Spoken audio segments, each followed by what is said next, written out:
और आज मैं आपको एक ऐसी विधि, एक ऐसा विधान, एक ऐसा मंत्र बता रहा हूँ जो एक ही मंत्र से हजारों देवी देवता, 11,000 शक्तियाँ, कम से कम 11,000 शक्तियाँ उससे जागृत होती है। अब देखो, जागृत और सिद्ध में थोड़ा फर्क है।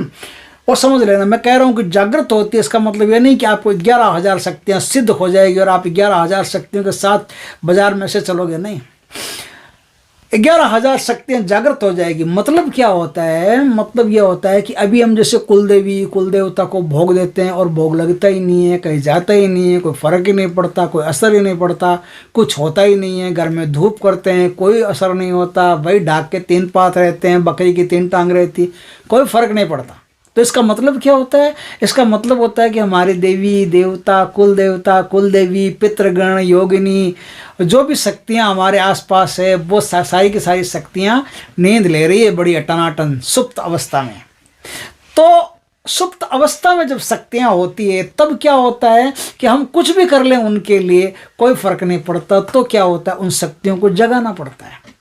तो अब एक एक शक्ति को जगाओगे, जैसे कुल देवता को जगाओगे, फिर कुल देवी को जगाओगे, फिर क्षेत्रपाल देवता को जगाओगे, फिर पितृ देवता को जगाओगे, फिर हिंद देवता को जगाओगे, फिर हिंद देवता को जगाओगे, जगाते रहो जगाते रहो जगाते रहो, जिंदगी जागरण में बीत जाएगी। तो क्यों ना कोई ऐसा मंत्र हो जो सीधा वार करे, एक ही प्रहार में, एक ही शंखनाद में सारे के सारे देवी देवता जाग जाए और 11,000 शक्तियाँ उससे जाग जाए। जिस आदमी ने विधि विधान से, तबीयत से इस मंत्र का जाप कर लिया, वो जिस शक्ति का आह्वान करेगा, वो शक्ति, पहला काम तो यह कि जागृति मिलेगी उसको, सुप्त मिलेगी नहीं। अब उसके कितना मंत्र करने से, कितना जाप करने से, कैसे साधना करने से वो शक्ति जल्दी उसके पास आती है, उसका 50% काम तो हो गया कि शक्ति जागृत मिलेगी उसको, शक्ति सुप्त नहीं मिलेगी।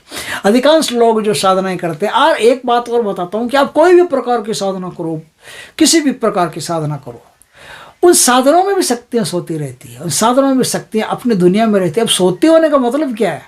सोते होने का मतलब थोड़े नींद में उन पर पानी के छींटे डालो, सब्जी की तरह जगाओ। सोती का मतलब यह होता है कि आपकी दुनिया और उनकी दुनिया के बीच में इतना मोटा पर्दा होता है कि आपकी तमाम दुनिया, तमाम वाइब्रेशंस उनकी दुनिया में पहुंच नहीं पाते हैं। आपकी उनकी कोई भी चीज़ भेजती नहीं है, वो तो जब आपका उनके पास कुछ नहीं जाता तो वो फिर आपसे कोई लगाव नहीं रखती। यदि पूर्व जन्म की शक्तियाँ आपकी सिद्ध की हुई नहीं है, तो यदि पूर्व जन्म की कोई शक्तियां सिद्ध की हुई है, या फिर पूर्व जन्म में किसी स्त्री को आपने बड़ी दुर्गति से मार दिया और वो प्रेतनी बन गई है और उस जन्म में उसका कोई वश नहीं चला, तो इस जन्म में उसका अगर वश चल सकता है तो वो इस जन्म में आपके फिर बदला लेने के लिए कैसे भी आपके जीवन में आती है, तो वो आपको डिस्टर्ब कर सकती है। और पूर्व जन्म में किसी शक्ति को आपने सिद्ध कर लिया हो तो वो इस जन्म में आपको डिस्टर्ब कर सकती है। बाकी कोई भी शक्तियाँ जब तक पुकारोगे नहीं, आएगी नहीं। आज मैं योगिनियों की, ब्रह्म राक्षसनियों की, ब्रह्म पिशाचनियों की, देवियों की, देवताओं की, जिस शक्ति का भी आप नाम लोगे, शक्ति तुरंत आपको जागृत मिलेगी। कुल के देवी देवता जागृत हो जाएंगे, जीवन में एकदम सा चमत्कार सा महसूस हो जाएगा। ये एक ऐसा मंत्र है जो आपके जीवन में कई शक्तियों को एक साथ जागृत कर सकता है। कैसे कर सकता है, इसका थोड़ा सा विधि विधान समझना पड़ेगा, क्योंकि कई बार ऐसा होता है कि YouTube पर व्यू बढ़ाने के लिए हम एकदम चीज़ को इतना सरल कर देते हैं कि सामने वाले को लगता है कि इतना ही सरल होगा, फिर क्या अभी जागृत कर लेते। ऐसा कुछ नहीं है। जागृत करना होगा। कैसे जागृत करना होगा? आपको सबसे पहले तो सहस्त्र चंडी कहीं यज्ञ होता हो, सहस्त्र चंडी यज्ञ कहीं भी होता हो, उस सहस्त्र चंडी यज्ञ की बबूत लेके आनी पड़ेगी। वो बबूत एक ताबीज़ में बांध करके, एक ताबीज़ चांदी सोना का ताबीज़ हो, किसी का भी हो, पित्तल का हो, लोहे का हो, किसी का भी हो, और कुछ नहीं होता ऐसे प्लास्टिक में लपेट के मुसलमानों में इतने बड़े बड़े ताबीज़ लटकाते हैं ना, और कुछ नहीं, गरीबों के पास कुछ नहीं होता बेचारों को, तो ऐसे लटका देते हैं। और क्या है, तो कहीं देखे ना गरीब बच्चों के ऐसे लटके हुए रहते हैं। तो यदि कोई व्यवस्था नहीं हो तो उस बबूत को ऐसे प्लास्टिक में डाल करके, फिर कपड़े में डाल करके, फिर ऐसे ऐसे बांध करके, सिल करके वैसे भी पहन सकते हो। और यदि आपके पास व्यवस्था है तो सोने में, कम व्यवस्था है तो चांदी में, और कम व्यवस्था है तो तांबे में, किसी में भी उसको पॉलीथीन में डलवा करके, और वो बबूत आपको किसी भी शुक्रवार के दिन अपने गले में धारण करनी चाहिए, या अष्टमी के दिन अपने गले में धारण करनी चाहिए, या नवरात्र में किसी भी दिन अपने गले में धारण करनी चाहिए। उस बबूत के साथ में देवी को चढ़ाया हुआ सिंदूर भी थोड़ा सा लगा देना। बस आपको ये कवच यहाँ चाहिए।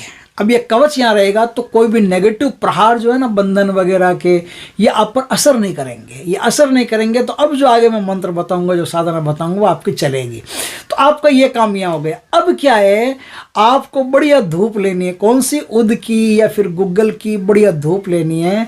धूप ले करके आप अपने घर में या कहीं भी रहते हो तो शुद्ध लाल चंदन की माला से या सिद्ध मूंगे की माला से आपको 108 बार कम से कम निरंतर इस मंत्र का जाप करते रहना। इससे क्या होगा कि घर में दरिद्रता है वो भी खत्म हो जाएगी, घर पे किसी का टोना टोटका चल रहा है वो भी खत्म हो जाएगा, नकारात्मक एनर्जी है वो भी खत्म हो जाएगी, नज़रबंदी में घर आया हुआ है वो भी खत्म हो जाएगी। सब प्रकार से आपका घर और आप एकदम सकुशल हो जाओगे, तरोताज़ा हो जाओगे।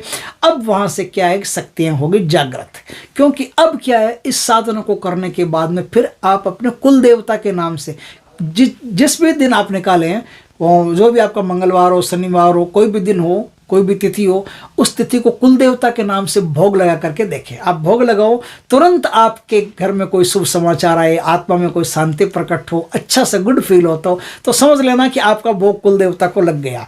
अब कुल देवता कुल देवी को भोग लगाएं, फिर पितरों को भोग लगाएं। इस प्रकार से आप टेस्ट करते रहें किस किस को भोग लगाने से क्या क्या आपके जीवन में हो रहा है, क्योंकि इस मंत्र का तो कंटिन्यू जाप करना आपको, है ना।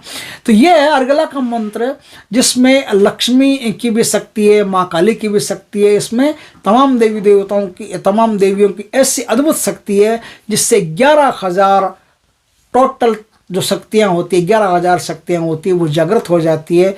और फिर आप किसी भी योगिनी का नाम लोगे या किसी का भी नाम लोगे तो पहले उनका भोग लगा करके देख लेना। भोग लगाते ही कोई समाचार प्राप्त हो उस दिन या उस घंटे 2 घंटे में और आपको गुड फील होता हो, तो आप समझ लेना कि इसकी साधना में करूँगा तो फट सिद्ध हो जाएगी, क्योंकि ये शक्ति जागृत है। बस तो शक्तियाँ जागृत हो गई तो आपके घर में एक पॉजिटिव वाइब्रेशन आएगी और आपका घर एकदम वो क्या कहते हैं, हर तरीके से डेवलप करेगा।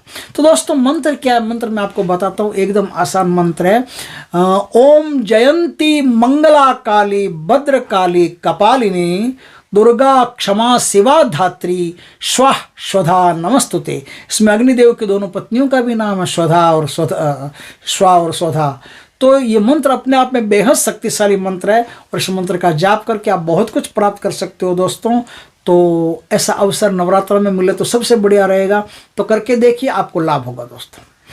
वीडियो अच्छा लगे तो लाइक करना, कमेंट करना, शेयर करना। पहली बार हमारे चैनल पर आए, चैनल को सब्सक्राइब करना, पास में जो बेल आइकॉन का बटन है वो दबा देना, ताकि हमारे ज्ञानवर्धक जानकारीपूर्ण वीडियो सबसे पहले आपके पास आ सके। जय श्री कृष्णा, जय माता की दोस्तों।